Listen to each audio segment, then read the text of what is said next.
Hello बच्चों, आप लोगों के क्या हाल चाल हैं। आई थिंक आप सब लोग बहुत अच्छे होंगे और बहुत मन लगाकर अपनी स्टडीज़ कर रहे होंगे। आज हम नया चैप्टर स्टार्ट करते हैं, डैट इज़ कॉम्प्लेक्स नंबर। ठीक है, ये चैप्टर बहुत इंटरेस्टिंग है और जेई पॉइंट से तो बहुत ही ज़्यादा इम्पॉर्टेंट भी है। ठीक है, तो देखिए, सबसे पहले बात आती है कॉम्प्लेक्स नंबर होता क्या है। ठीक है, आप सब लोग कुछ नंबर्स के बारे में ऑलरेडी स्टडीज़ कर चुके हो, जैसे natural numbers, whole numbers, integers, rational number, irrational numbers, real numbers. तो ये सब नंबर्स आप जानते हो, लेकिन अब हम बात करते हैं कॉम्प्लेक्स नंबर की कि कॉम्प्लेक्स नंबर क्या होता है। देखिए ध्यान से, कोई भी नंबर z यदि इस फॉर्म में x प्लस आयोटा y, कोई नंबर z है that is written as x plus iota y। यह है x, यह है y और यह है आयोटा। Is it clear? यहां x क्या है? x और y रियल नंबर है और आयोटा है root of -1। Is it clear? तो ये एक कॉम्प्लेक्स नंबर होगा।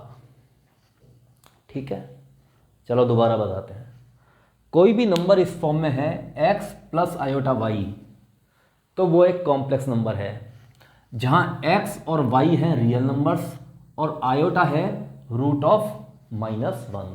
एक एग्जाम्पल लेते हैं। ठीक है, एक एग्जाम्पल। ठीक है, एग्जाम्पल देखिए, जैसे मैंने लिखा z equal to 2 plus iota 3। ठीक है, अच्छा इसको ऐसे भी लिख सकते हैं 2 प्लस 3 आयोटा, दोनों तरह से सही है।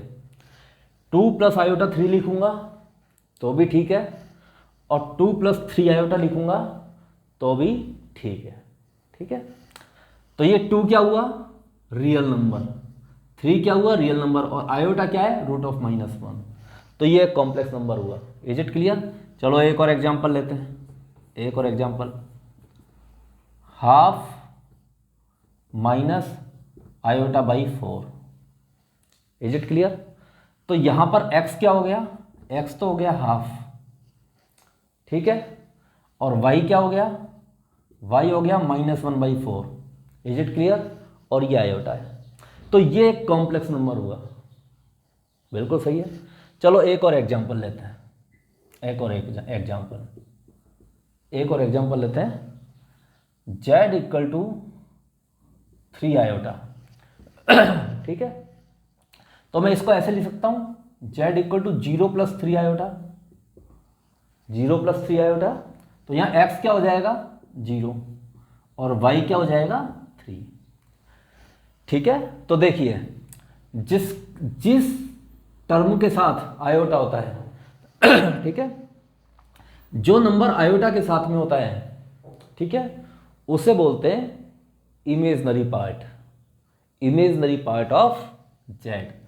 और जिसमें आयोटा नहीं होता है उसे बोलते हैं real part of z। Is it clear? दोबारा देखिए, जो टर्म आयोटा के साथ होता है, जिसमें आयोटा होता है, आयोटा के साथ में जो नंबर होता है उसे बोलते हैं इमेजनरी पार्ट ऑफ z। और जिसमें आयोटा नहीं होता है उसे बोलते हैं रियल पार्ट ऑफ z।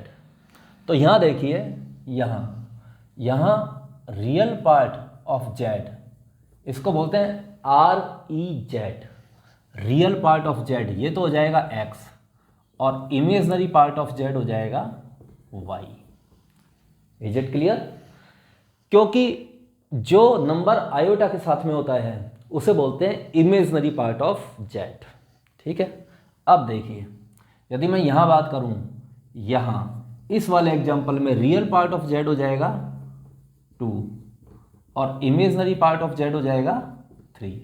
अच्छा, इस वाले क्वेश्चन में बात करें, इस वाले एग्जांपल में, तो रियल पार्ट ऑफ z हो जाएगा हाफ और इमेजनरी पार्ट ऑफ z हो जाएगा -1/4। ठीक है, क्योंकि इमेजनरी पार्ट क्या होता है? जो आयोटा के साथ में होता है नंबर, उसे इमेजनरी पार्ट ऑफ z कहते हैं। ठीक है, इमेजनरी पार्ट आयोटा के साथ में जो नंबर होता है उसे बोलते हैं। तो आयोटा के साथ में यहाँ पे क्या है, -1/4, ठीक है। चलो इधर देखो, यहाँ रियल पार्ट ऑफ जेड हो जाएगा। रियल पार्ट क्या होता है, जिसमें आयोटा नहीं होता है, ठीक है, तो वो हो जाएगा 0। रियल पार्ट ऑफ जेड हो जाएगा 0, क्योंकि रियल पार्ट वो होता है जिसमें आयोटा नहीं होता है। और इमेजनरी पार्ट ऑफ जेड हो जाएगा, इमेजनरी पार्ट ऑफ जेड हो जाएगा, जेड का इमेजनरी पार्ट 3 हो गया। Is it clear? क्योंकि इमेजनरी पार्ट क्या होता है, वो नंबर जो आयोटा के साथ में होता है। Is it clear? और आयोटा क्या होता है, √(-1). ठीक है, चलो एक और एग्जांपल ले लेते हैं। सपोज करो जेड इक्वल टू है -1 -7 आयोटा। Is it clear? तो जेड का रियल पार्ट क्या हो जाएगा, रियल पार्ट ऑफ जेड क्या होगा, तो रियल पार्ट वो होता है जिसमें आयोटा नहीं होता है। तो आयोटा किसमें नहीं है, इसमें नहीं है, -1। और इमेजनरी पार्ट ऑफ जेड क्या हो जाएगा, जो नंबर आयोटा के साथ में होता है। तो आयोटा के साथ में क्या है, -7। Is it clear? तो आई थिंक आपको समझ में आ गया होगा कि कॉम्प्लेक्स नंबर क्या होते हैं, कॉम्प्लेक्स नंबर का रियल पार्ट क्या होता है, कॉम्प्लेक्स नंबर का इमेजनरी पार्ट क्या होता है। Is it clear? तो आप इसको पॉज करें, नोट डाउन करें, हम आगे चलते हैं।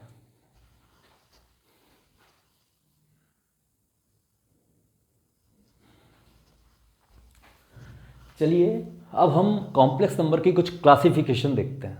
ठीक है, देखिए ये complex number z equal to x plus iota y है। ठीक है, ये कॉम्प्लेक्स नंबर प्योर रियल कब होगा, प्योर रियल का मतलब सिर्फ रियल। Is it clear? तो यदि इसका y 0 हो जाए, क्या हो जाए, यदि y 0 हो जाए, अच्छा y क्या है, y इसका है इमेजनरी पार्ट, y क्या है, इमेजनरी पार्ट ऑफ z। यदि ये 0 हो जाए, इज इट क्लियर, तो कॉम्प्लेक्स नंबर जो होता है that is called purely real. Is it clear? तो if imaginary part of z is 0, complex number is purely real. Is it clear? और प्योरली इमेजनरी कब होगा, if x equal to 0, if x equal to 0। Is it clear? अच्छा x equal to 0 हो जाएगा, ठीक है, तो x इक्वल टू 0 होते ही क्या होगा, x इक्वल टू 0 हो गया तो z क्या हो जाएगा, ये 0 हो जाएगा तो z हो जाएगा iota y। Is it clear? तो यदि x 0 हो गया तो z हो गया iota y। Is it clear? तो इस समय क्या होगा, जो z होगा that is called purely imaginary, purely imaginary. ठीक है, और इमेजनरी क्या हो, कब होगा, इमेजनरी कब होगा, जब x भी नॉट इक्वल टू 0 है और y भी नॉट इक्वल टू 0 है, यानी real part of z not equal to 0 और इमेजनरी पार्ट ऑफ z भी नॉट इक्वल टू 0 है, यानी फिर z equal to x plus iota y आएगा। Is it clear? यहाँ ये भी 0 नहीं है और ये भी 0 नहीं है। Is it clear? यानी आयोटा के साथ में जो टर्म आता है वो भी होगा और जो आयोटा के साथ में नहीं आता वो भी होगा। ठीक है, तो इस केस में हम कहते हैं कॉम्प्लेक्स नंबर क्या है, इमेजनरी। Is it clear? चलो एक एक एग्जांपल ले लेते हैं। प्योरली रियल का एग्जांपल क्या है, purely real that is z equal to, suppose करिए हाफ कर दिया। Is it clear? तो z इक्वल टू यदि हाफ है तो ये कॉम्प्लेक्स नंबर क्या हो गया, प्योरली रियल। क्यों?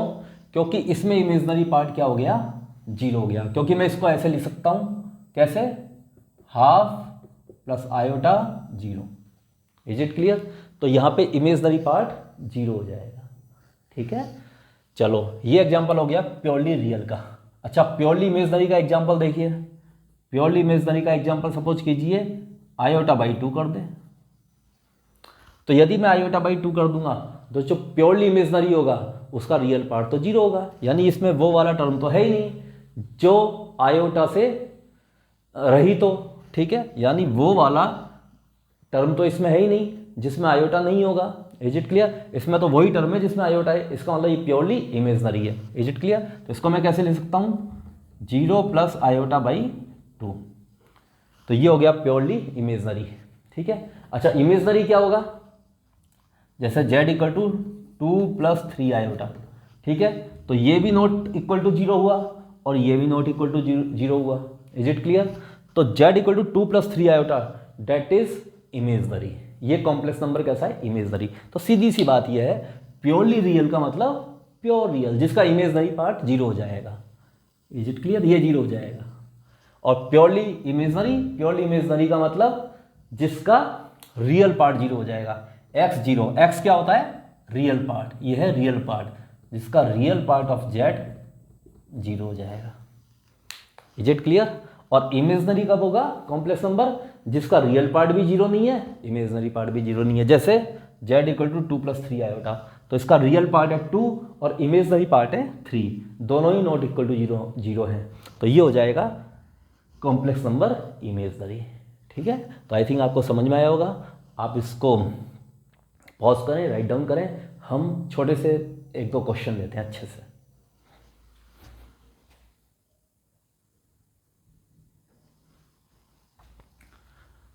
तो बच्चों ये क्वेश्चन देखिए, if z equal to 2+a+a² - 4 iota, then find value of a for which z is purely real and z is purely imaginary. चलिए फर्स्ट पार्ट करते हैं। फर्स्ट पार्ट इसका, z is purely real, z is purely real. अच्छा purely real कब होगा? z जो complex number है वो प्योरली रियल कब होता है? जब उसका इमेजनरी पार्ट 0 हो जाता है। तो इसके लिए imaginary part of z should be 0। अच्छा इमेजनरी पार्ट कौन सा है इसका? जो नंबर आयोटा के साथ में होता है। तो आयोटा के साथ में क्या है? a² - 4 that is 0। तो a equal to what? +-2। Is it clear? a equal to what? +-2। Is it clear? तो z की वैल्यू क्या हो जाएगी? जब ये प्योरली रियल होगा तो इमेजनरी पार्ट 0 हो जाएगा। Is it clear? तो z क्या हो जाएगा? तो z equal to 2+a। Is it clear?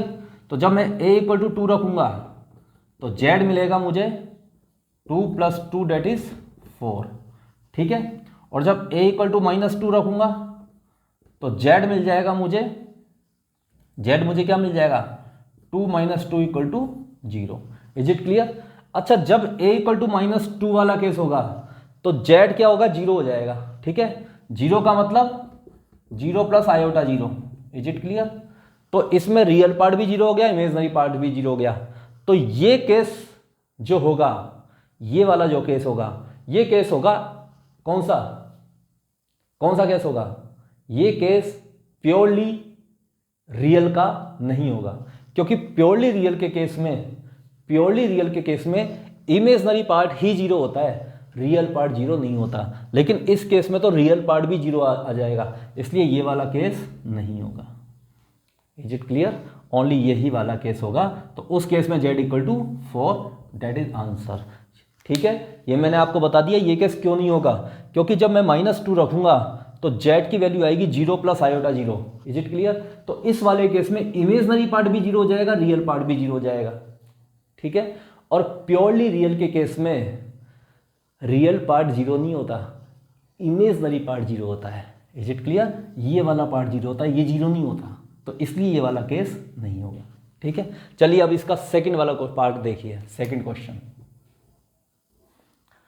ये कह रहा है z इज प्योरली इमेजनरी, ठीक है।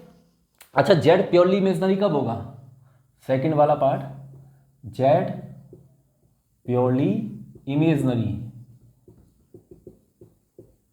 z purely imaginary. तो z प्योरली इमेजनरी होने के लिए क्या होना चाहिए? अच्छा z प्योरली इमेजनरी है, इसका मतलब कॉम्प्लेक्स नंबर में सिर्फ आयोटा वाला ही पार्ट है, ठीक है। तो z प्योरली इमेजनरी के केस में रियल पार्ट ऑफ z क्या होगा? 0। रियल पार्ट ऑफ z क्या हो जाएगा? 0, ठीक है। तो इसका रियल पार्ट देखो क्या है? a+2 date is equal to 0। तो a इक्वल टू हो जाएगा -2। Is it clear? a equal to -2 होना चाहिए। अब आपको दिखने में तो ऐसा लग रहा है a इक्वल टू -2 आंसर हो गया, लेकिन ये आंसर नहीं होगा। क्यों नहीं होगा? क्योंकि जैसे ही मैं a इक्वल टू -2 यहाँ रखूँगा z में, जैसे ही मैं a इक्वल टू -2 z में रखूँगा तो मुझे z मिलेगा, ये भी 0 मिल जाएगा और ये भी 0 मिल जाएगा। Is it clear? जबकि प्योरली इमेजनरी के केस में सिर्फ रियल पार्ट ही 0 होना चाहिए, इमेजनरी पार्ट 0 नहीं होना चाहिए। Is it clear? तो ये वाला z हो ही नहीं सकता, नो वैल्यू ऑफ a। तो क्या कहेंगे हम answer? No value of a।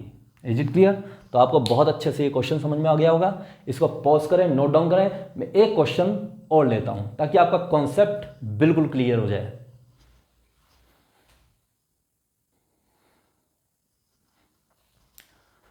हाँ तो बच्चों ये वाला क्वेश्चन देखिएगा। If z equal to e की power t plus iota t minus 1 then find value of a for which z is purely real and second z is purely imaginary. चलिए ये question करते हैं। अच्छा, प्योर रियल कब होगा? Pure real होने के लिए इमेजनरी पार्ट ऑफ z को क्या होना चाहिए? 0 होना चाहिए। और इमेजनरी पार्ट ऑफ z कौन सा है? ये वाला t माइनस 1। तो t माइनस 1 को होना चाहिए 0। तो यहाँ से t इक्वल टू 1 आ जाएगा। Is it clear? तो जब t इक्वल टू 1 आएगा तो इस केस में z की वैल्यू हो जाएगी e की पावर 1, क्योंकि t इक्वल टू क्या है? 1। Is it clear?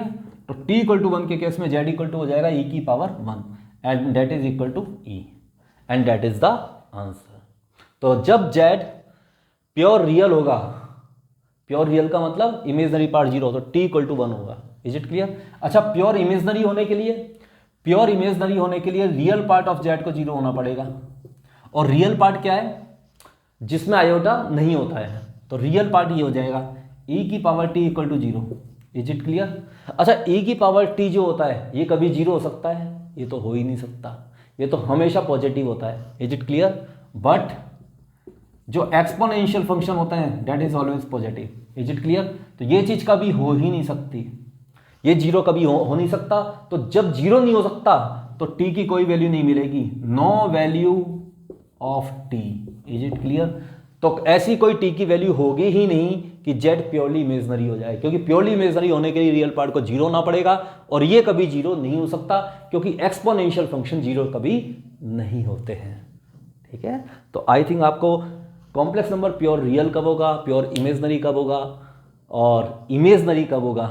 इमेजनरी का मतलब अब इस केस में ना तो प्योर रियल है ना प्योर इमेजनरी है। इमेजनरी मतलब उसका रियल पार्ट भी नॉन जीरो है और इमेजनरी पार्ट भी नॉन जीरो है। तो ये सारे केस आपको बहुत अच्छे समझ में आ गए होंगे आई थिंक। ठीक है, तो आप इसको पॉज करें, नोट डाउन करें, हम आगे चलते हैं।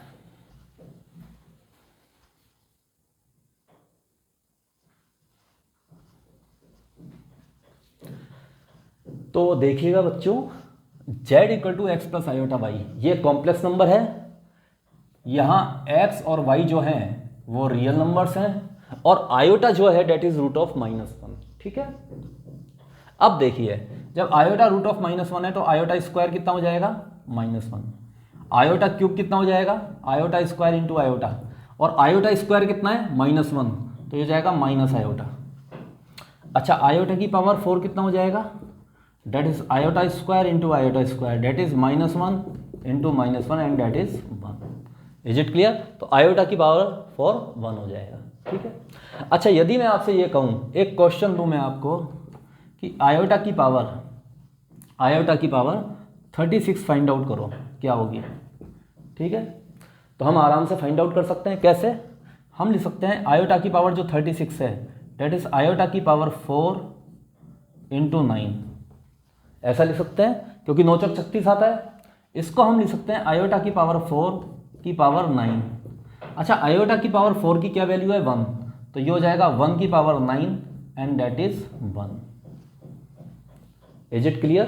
Is it clear? बिल्कुल ईजी है। चलिए एक और क्वेश्चन देखिए। यदि हमारा क्वेश्चन है आयोटा की पावर, सपोज करिए 108 है, हमारा क्वेश्चन है आयोटा की पावर 108, तो ये क्या हो जाएगा? आयोटा की पावर ये देखिए 4 इंटू, तो 4 दूनी 8 और 4 24 4 7 28। ठीक है, ऐसा लिख सकते हैं। इसको मैं ऐसे लिख सकता हूँ आयोटा की पावर 4 की पावर आयोटा की पावर 4 की पावर 27, और आयोटा की पावर 4 क्या होता है, आयोटा की पावर 4 है 1, तो 1 की power 27 that is 1। Is it clear? तो हमें ये चार जो चीज़ें हैं वो हमें ध्यान रखनी है कि iota root of -1, iota square -1, iota cube minus iota, और आयोटा की पावर 4 डेट इज 1। तो इस पे बेस्ड क्वेश्चन को हम इस तरह से कर सकते हैं। तो आई थिंक ये आपको समझ में आ गया होगा। अब इसको पॉज करें, नोट डाउन करें, मैं एक अच्छा सा क्वेश्चन लेता हूं, ठीक है? देखिए,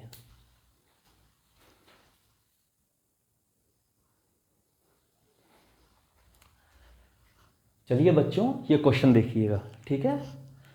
हमें इवेल्यूएट करना है, ठीक है? फर्स्ट आयोटा की power 135, second minus root of -1 की power 4n + 3, n is natural number, and third is root of -25 + 3 root of -4 + 2 root of -9।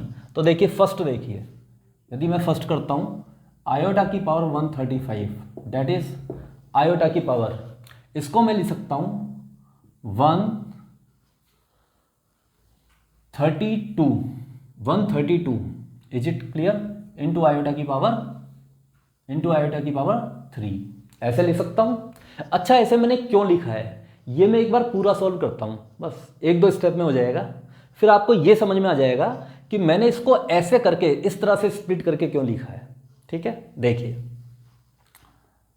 Iota की पावर 132 को लिख सकता हूँ मैं 4 × 4 × 12, 1 2 और 4 × 12 ऐसे, और आयोटा की पावर 3। अब देखिए इसको मैं लिख सकता हूँ आयोटा की पावर 4 की पावर 33 इंटू आयोटा की पावर 3। अच्छा, अभी हमने देखा था कि आयोटा की पावर 4 कितना होता है 1, तो ये तो हो जाएगा 1, तो 1 की पावर 33, और ये जो है आयोटा क्यूब हमने देखा था अभी, आयोटा क्यूब कितना था माइनस आयोटा, तो ये हो जाएगा माइनस आयोटा, तो 1 की पावर 33 डेट इज 1, तो ये आंसर आ जाएगा minus iota, and that is the answer. Is it clear? तो ये मैंने आपको बोला था जब भी हम इस तरह के क्वेश्चन करेंगे आप 2-3 चीज ध्यान रखें। एक तो ये ध्यान रखें आयोटा स्क्वायर होता है -1, आयोटा क्यूब माइनस आयोटा, और आयोटा की पावर 4 डेट इज 1। ये 3 बातें हमको ध्यान रखनी, छोटी सी बात है। Iota square -1, iota cube minus iota, और आयोटा की पावर 4 1, ठीक है? चलिए अब इस क्वेश्चन को देखिए, सेकंड नंबर के क्वेश्चन को, सेकंड नंबर का क्वेश्चन, ये तो हो जाएगा माइनस। अच्छा, रूट ऑफ -1 को हम क्या लिखते हैं आयोटा की power 4n, is it clear, +3, इसको मैं ऐसे लिख सकता हूं माइनस आयोटा की पावर 3, ठीक है? क्योंकि जब बेस सेम होता है तो पावर्स ऐड हो जाती हैं, तो दोबारा से यही आ जाएगा। Is it clear? अब देखिएगा ये 4n, ठीक है, 4n, इसको मैं क्या लिख सकता हूं माइनस आयोटा की पावर 4, ठीक है, इस पूरे की पावर n, इसको लिख सकता हूं माइनस आयोटा की पावर 4, इस नंबर की पावर 4 और उसकी power n। Is it clear? ये माइनस है और ये जो पावर है पावर, इज इट क्लियर, ये पावर क्या है, एक ऑड नंबर है, तो माइनस बाहर आ जाएगा, बाहर आ गया, और इसको लिख सकते हैं आयोटा की power cube. Is it clear? क्योंकि -1 की पावर क्यूब क्या होगा -1, ठीक है? अब देखिए ये पावर 4 है, तो पावर 4 है तो 4 क्या होता है, एक इवन नंबर, तो ये पॉजिटिव हो जाएगा, तो ये हो जाएगा पॉजिटिव आयोटा की पावर 4 की power n। Is it clear? Minus sign बाहर ही रहेगा, और आयोटा क्यूब ये हो जाएगा आयोटा क्यूब, तो ये हो जाएगा माइनस आयोटा की पावर 4 कितना होता है, आयोटा की पावर 4 कितना होता है 1, तो ये हो जाएगा 1 की पावर n, और ये हो जाएगा आयोटा क्यूब कितना होता है माइनस आयोटा, ये हमने देखा था अभी माइनस आयोटा, तो ये 1 की पावर n तो 1 ही होगा, ये माइनस माइनस प्लस होके आयोटा आ जाएगा, और दैट इज द आंसर। तो इसका आंसर ये हो जाएगा। बहुत सिंपल सा क्वेश्चन है, सिर्फ हमको ये ही चीज़ ध्यान रखनी है और ये क्वेश्चन हमारा इजीली हो गया, ठीक है? चलिए, अच्छा ये क्वेश्चन देखिए, क्वेश्चन नंबर कौन सा है, थर्ड, इसको लिख सकता हूं मैं रूट ऑफ -25, रूट ऑफ -25, तो इसको मैं क्या लिख सकता हूं root of 25 into root of -1। Is it clear? Root of 25 root of -25 को लिख सकता हूँ root of 25 into root of -1। इसको लिख सकता हूँ मैं 3 रूट ऑफ 4 और रूट ऑफ -1। रूट ऑफ -4 को हम लिख सकते हैं root of 4 into root of -1, ठीक है। और इसको मैं लिख सकता हूँ +2 रूट ऑफ 9 और ये रूट ऑफ -1। तो ये हो जाएगा 25 का रूट होगा 5 और ये रूट ऑफ -1 को लिखते हैं आयोटा। ये हो जाएगा 3, 4 का रूट हो जाएगा 2 और रूट ऑफ -1 हो जाएगा आयोटा। ये हो जाएगा 2, रूट ऑफ 9 हो जाएगा 3 और रूट ऑफ -1 आयोटा। तो ये हो जाएगा 5 आयोटा प्लस 3 दूनी 6 आयोटा प्लस 3 दूनी 6 आयोटा। Is it clear? 3 दूनी 6 आयोटा 6 आयोटा। तो ये हो जाएगा 6 और 6 12 और 5 17 17 iota and that is the answer. ठीक है, कुछ नहीं किया हमने इसमें, हमने इसको रूट 25 इंटू रूट ऑफ -1 कर दिया। इसी तरह से 3, ये रूट ऑफ -4 है, इसको 4 root of 4 into root of -1 कर दिया। इसी तरह से रूट ऑफ 9 है, इसको हमने रूट ऑफ -9 है तो इस रूट ऑफ -9 को हमने लिख दिया root of 9 into root of -1, ऐसे लिख दिया बस। और रूट ऑफ -1 हम जानते ही है, रूट ऑफ -1 क्या होता है? आयोटा। बस उसको पुट कर दिया और इसको सॉल्व कर लिया। बड़ा सिंपल क्वेश्चन है। तो आई थिंक आपको ये बहुत अच्छे समझ में आया होगा। आप इसको पॉज करें, नोट डाउन करें, हम आगे चलते हैं।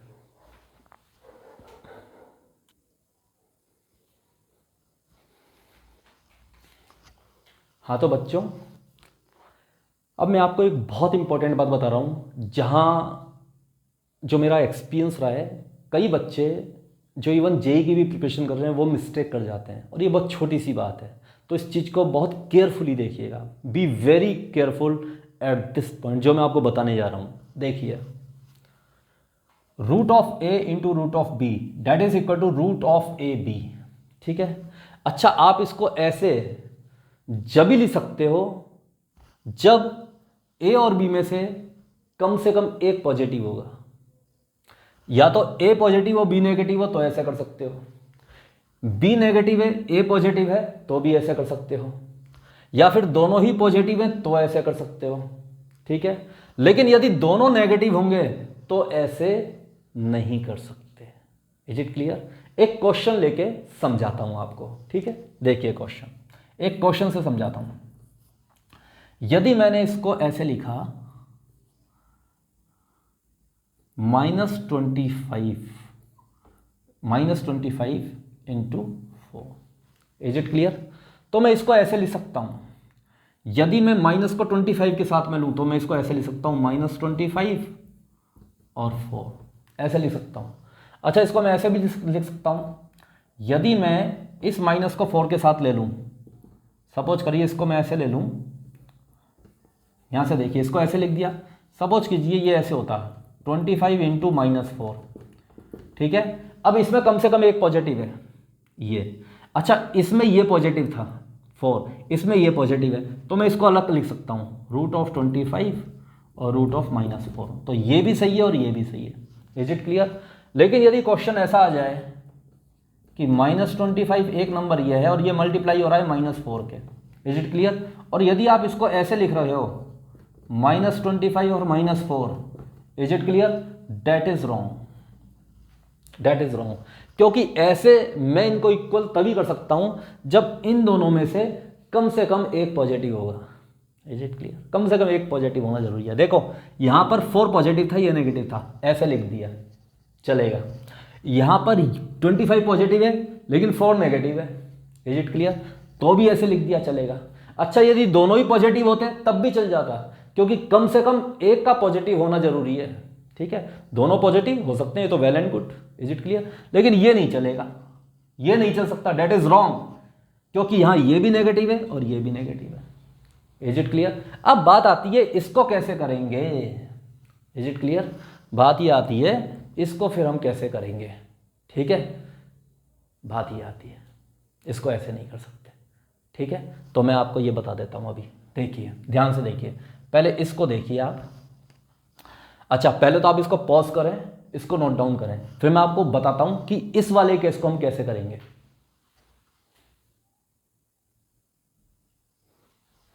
तो आई थिंक आपने इसको नोट कर लिया होगा। अब देखिए इस वाले केस को कैसे करेंगे।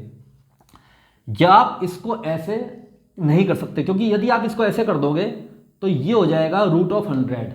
देखिए कैसे गलत चीज़ कैसे हो जाएगी। यदि आप इसको ऐसे कर दोगे, सपोज करिए यदि आपने इसको ऐसे कर दिया रूट ऑफ 25, ये -25 और -4, तो ये हो जाएगा रूट ऑफ 100 और ये हो जाएगा 10, जो कि गलत हो जाएगा। तो इसको करने का तरीका है रूट ऑफ -25, इसको मैं लिख सकता हूँ आयोटा रूट 25। ठीक है, अभी करा था ना इसको 25 इंटू रूट ऑफ -1 पिछले वाले क्वेश्चन में किया था ना, बिल्कुल वैसे ही इसको लिख सकता हूँ आयोटा रूट 25, इसको भी लिख सकता हूँ आयोटा रूट 4। तो ये हो जाएगा आयोटा स्क्वायर। अब देखिए ये हो जाएगा 25 का रूट और 4 का रूट, ये हो जाएगा आयोटा स्क्वायर। अब देखिए यहाँ इन दोनों में से दोनों ही पॉजिटिव हैं, अब इनको मैं साथ में ले सकता हूँ। ठीक है, हमारा रूल ये क्या कहता है, इन दोनों को आप साथ में ले सकते हो कब, जब कम से कम एक पॉजिटिव हो जाए, one of A and B is positive, इन दोनों में से कम एक पॉजिटिव हो जाए। Is it clear? एक नेगेटिव हो जाए एक पॉजिटिव तब भी ले लेंगे, दोनों पॉजिटिव हो जाए तब तो ले ही लेंगे, लेकिन दोनों नेगेटिव वाले केस में नहीं। अब क्या है, देखो दोनों ये पॉजिटिव हो गए, अब साथ में ले लो, तो ये हो जाएगा आयोटा स्क्वायर माइनस और रूट 100 हो जाएगा 10, तो -10 आंसर आएगा इसका आंसर आएगा -10।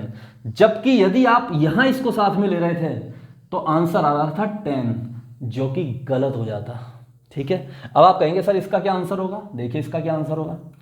जैसे ये है क्वेश्चन, अब इसमें ये पॉजिटिव है ये नेगेटिव है, इज इट क्लियर? तो कम से कम क्या होना चाहिए, एक पॉजिटिव होना चाहिए, तो यहां तो ये पॉजिटिव आ गया, तो अब साथ में ले सकते हैं, ले लो साथ में, तो ये हो जाएगा -25 इंटू 4 डेट इज -100। ठीक है, तो इसको लिख सकता हूं मैं root 100 iota. Is it clear? ये रूट ऑफ -100 है, तो रूट ऑफ -100 को मैं लिख सकता हूं रूट 100 आयोटा, तो ये हो जाएगा 10 आयोटा आ जाएगा। इसी तरह से इसका भी क्या हो जाएगा, इसका भी देखिए इसमें ये पॉजिटिव है ये नेगेटिव है, तो इसको हम क्लबिंग इसकी कर सकते हैं, एक साथ कर सकते हैं। क्यों कर सकते हैं? क्योंकि एक पॉजिटिव आ गया ना, तो ये हो जाएगा root 25 into -4 that is that is root of -100 और इसको मैं लिख सकता हूँ root 100 iota that is 10 iota. Is it clear? लेकिन मैं यहां इसको एक साथ नहीं ले सकता, क्यों? क्योंकि अब दोनों ही नेगेटिव हैं। Is it clear? जबकि एक साथ लेने के लिए कम से कम एक को पॉजिटिव होना जरूरी था, या तो दोनों में से एक पॉजिटिव हो जाए, कम से कम एक पॉजिटिव, या दोनों पॉजिटिव हो जाए, वेल एंड गुड, एक साथ ले लो। लेकिन दोनों नेगेटिव के केस में आप एक साथ नहीं ले सकते। दोनों नेगेटिव के केस में वो सेपरेट सॉल्व होगा, पहले सेपरेटली सॉल्व होगा। Is it clear? फिर आयोटा स्क्वायर बन जाएगा डेट इज -1 और रूट 100 हो जाएगा 10। ठीक है, तो बच्चों आई थिंक आपको ये बहुत अच्छे से समझ में आया होगा। आज हमने सिर्फ बात की है कि कॉम्प्लेक्स नंबर क्या होते हैं, प्योरली रियल कब होता है कॉम्प्लेक्स नंबर, प्योरली इमेजनरी कब होता है और इमेजनरी कब होता है। ठीक है, और हमने बात किया कि आयोटा क्या होता है, रूट ऑफ -1। आयोटा कुछ नहीं है, बस रूट ऑफ -1 है, इसके अलावा आयोटा कुछ भी नहीं है। ठीक है, और आयोटा पे क्वेश्चंस कैसे बनते हैं, आयोटा की पावर्स पे क्वेश्चन कैसे बनते हैं, ये हमने किए। ठीक है, और कुछ क्वेश्चन हमने जेई के भी लिए थे। ठीक है, तो आज आप हमने आज स्टडी किया उस पर आज जो भी बुक आपके पास है आप प्रैक्टिस करें, और जो नेक्स्ट जो हमारा लेक्चर होगा that will be algebraic operations with complex numbers, ये वाला टॉपिक होगा। ठीक है, तो आज के लिए इतना ही। Thank you very much.